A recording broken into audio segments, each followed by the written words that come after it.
The Premier has made the journey to Russell Island to join a community in mourning.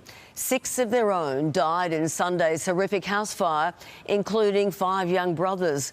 Let's go straight to Matthew Carstunen, who's on Russell Island for us this evening. Matthew, do we know any more about what triggered this terrible blaze? Good evening, Sandra. I wish I could bring you some positive news, but unfortunately not. And that is simply because of the complexity of this investigation. Crews are still on scene at the home not far from where we are. But this park, where the growing memorial is, has become a new site, a new meeting place for locals here who are still mourning. As you mentioned, the Premier visited here this morning to pay her condolences. As Russell Island grieves, this memorial grows.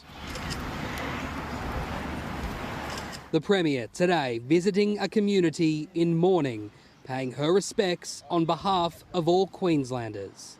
We will absolutely be with them for anything that they need over the coming days, weeks and months. Meeting the very frontline emergency crews that fought this ferocious fire on Sunday morning, trying to save a family who called Russell Island home. 11-year-old Zach, 10-year-old Harry, twin boys Kaiser and Koa, just 4, and the youngest, Nikki, aged 3, as well as their father, Wayne Godinay.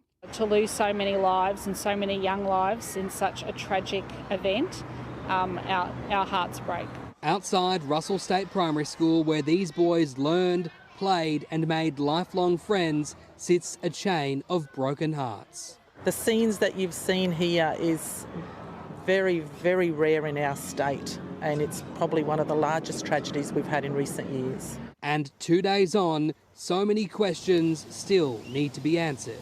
Those working that scene, it would have to be the most difficult thing that you do in your policing career.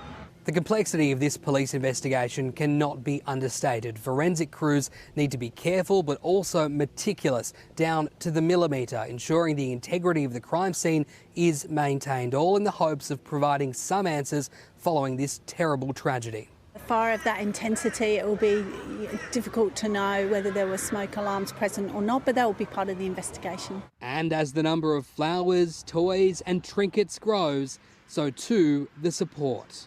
A GoFundMe for sole survivor and mother of her 5 boys, Samantha Stevenson, has already raised more than $30,000. On Russell Island, Matthew Carstunen for 10 News First.